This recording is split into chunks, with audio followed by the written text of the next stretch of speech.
Danny flexing for Seconds Out. We're here with Scott Welch, who's kindly let us use his gym today. Scott, how are you feeling? Yeah, very good, thank you.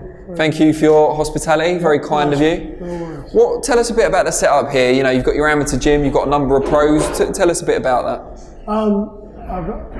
This is my amateur gym. I've been in here 33 years there. Wow, you don't look old enough. You start when you were 10? No, 3 I was. Yeah, well. So I've been here kind of 33 years, walked in here 16 years old, 34 years now.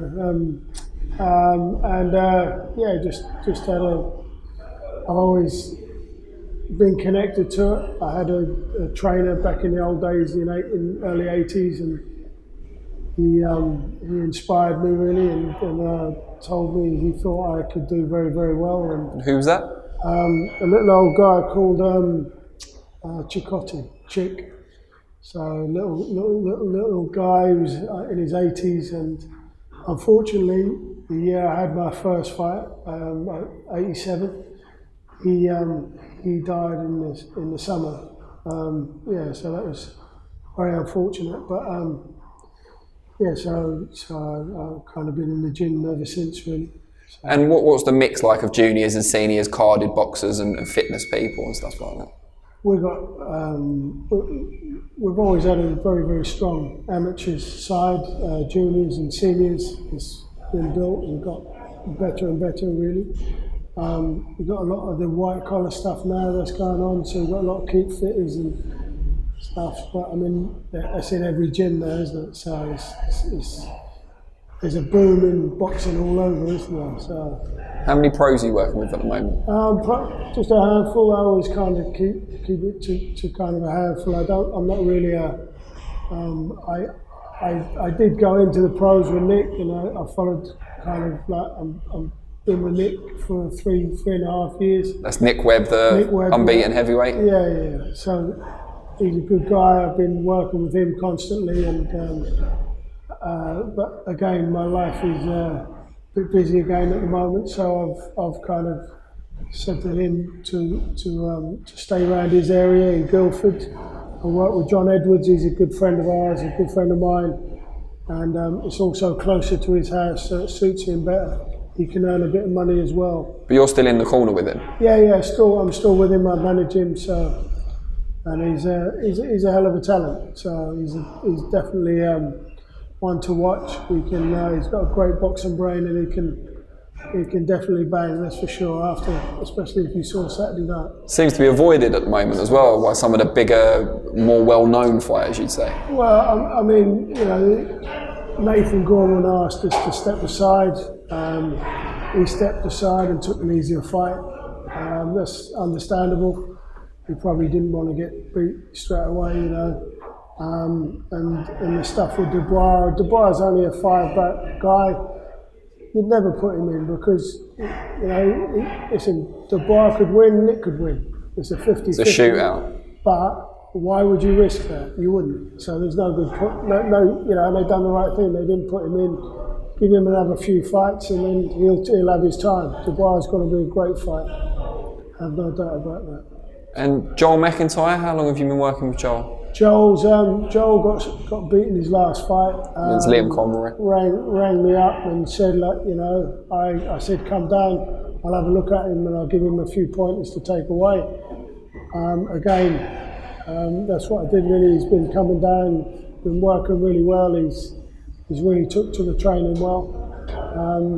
And again, he's still got a lot of, I still believe he hasn't got anywhere near where he could be. So I just kind of look at the fighters and piece them back together really. I like working with them. If they've got weaknesses, then I'm quite good at putting the strengths back, turning the weaknesses into strengths. And is he going to be with you long term now? Again, no plans. I've said to him, just come down. He's still got a trainer in Portsmouth who I said, listen, that's your trainer.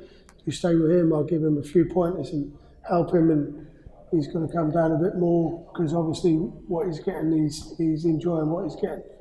So I think it's just different stuff, each trainer teaches differently, and just picking a few pointers up really. You've got Chris Eubank Jr here, obviously, kindly let him use your gym. What effect does his presence and his training here have, especially on some of the younger kids that you've got coming through? I mean, it's not so much letting them use the gym. I think he's been there. I mean, his dad was here. I think I was here in '87. I think his dad coming about 1990. So, you know, so it's always the Eubanks has been a big presence. I've had him, his brother. I've had Chris in here since he was 15. His brother, Harlem, his nephew. And the dad still comes and goes whenever, so it's kind of very much everyone's gym really. I don't kind of look at it like that. But I mean, we all muck in, we all look after it, and it's, as you can see, it's thriving. It's keeps you busy. Yeah, keeps you off the streets. Yeah, absolutely. What impact is having someone fighting at the level he's currently at, so world title level, big tournament on TV, is that a good influence on the kids that are here, the younger kids, to look up to him? It's fantastic. It's fantastic for everyone. It's fantastic for the kids. It's fantastic for everyone who's involved in the gym. They know that Chris is here. They're Brighton, the country. You know, I mean, he's a great kid. He's a gentleman, you know, as you see, he speaks well. Everything about him is kind of how you would want a champion to be, you know. And I think he's a great role model for everybody. So, you know, it's great to have him part of the gym. It's great to have him part of Brighton, and obviously it's great for everyone. So. He's got a big fight with Groves next week. Have you got any sort of history or background with Groves or his team? Again, I know him. I've known him for a number of years. Again, very nice guy. Very good fighter. So. How do you know him? Just from being around the gyms, or have you had fighters against him? Or? No. I've not worked with him. I've just known him. You know, I speak to most guys, most fighters. They see me, I see them, so we talk. And he's always been a gentleman. Again, always been a nice fella. Never thought he was. Never kind of like he's never given me a kind of like where he thinks he's better than anybody else. I think he's a good fighter. He's a dangerous fighter, that's for sure. You know. I've got to ask you for a pick. Obviously, it's the big fight everyone's talking about. You see Eubank at close range, but you know about Groves as well. Who's going to win and how? I think Chris wins. I think he's a very clever kid. He uses his brain very well. He's got great work rate, great stamina. You know, he can punch. I think his punch is definitely underrated. I think he's a better puncher than what people give him credit for. He's very strong, yeah. I mean, he's been moulded. He's been moulded by his father. You know, his father's a master, as far as I'm concerned. Very masterful in his thought patterns and the way he does things. Very unorthodox as well.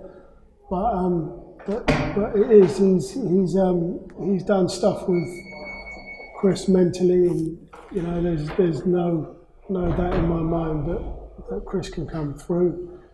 As I say, it is a dangerous fight, and it's going to be definitely Chris's toughest fight. And I don't see him coming through easy, but I believe he will prevail. And yeah. So. Can you stop him, or will it go to points? I think, listen, anybody can stop anybody really. As far as I'm concerned, we know the game. Can he stop him? I believe he could.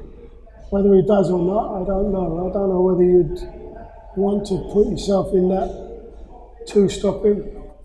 You'll see, you'll feel him. He's a bigger, stronger boy without a doubt. He's fought at higher class. But Chris is a younger, fresher guy. Probably understands boxing better than most people out there. So I think it's going to be a hell of a fight. It's going to be interesting. Definitely interesting. So.